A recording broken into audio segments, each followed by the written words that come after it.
la cryptographie quantique, elle s'est développée depuis les années 80, où elle était inventée, essentiellement comme une alternative à la cryptographie classique, notamment à la cryptographie à clé publique, qui est utilisée sur Internet pour échanger des secrets, pour authentifier. C'est une alternative séduisante parce que elle a une sécurité qui est garantie, quelle que soit la puissance de calcul de l'attaquant, donc qui est valable dans le futur. Mais la cryptographie quantique, elle a aussi pas mal de contraintes, notamment elle a du hardware spécifique, il faut envoyer des photons uniques ou quasi uniques, et tout ça, ça limite ses performances, le débit de clés qu'on peut obtenir. Et nous, on travaille sur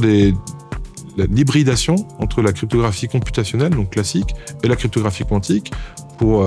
faire des nouveaux protocoles qui reposent sur des hypothèses uniquement à court terme, donc qui sont très réalistes pour les cryptographes classiques, mais que les cryptographes quantiques ne faisaient pas. Et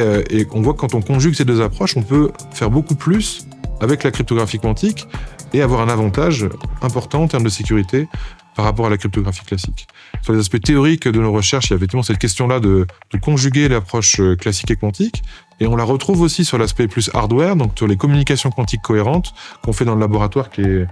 un petit peu derrière nous, là, en fait, avec l'équipe GTO d'Yves Jahouen, où on va utiliser des systèmes de communication qui sont très proches des systèmes de communication industriels dans les télécoms, qu'on appelle communication cohérente, et on va les rendre quantiques. On va rajouter des détecteurs de lumière qui sont sensibles à quelques photons, donc qui ont un très, très faible niveau de bruit,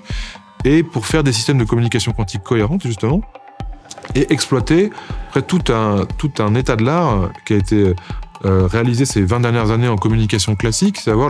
combiner le traitement du signal et les communications optiques, en tirant parti de l'électronique rapide, donc des systèmes du traitement de l'information très performants qu'on peut avoir grâce au numérique, pour améliorer les systèmes de communication. Donc ça, c'est vrai pour la radio, mais c'est aussi vrai pour l'optique maintenant. Et maintenant, on fait ça dans le domaine quantique, donc pour fabriquer des systèmes de communication quantique du futur, qui combinerait une couche numérique importante avec l'avantage du quantique pour la sécurité.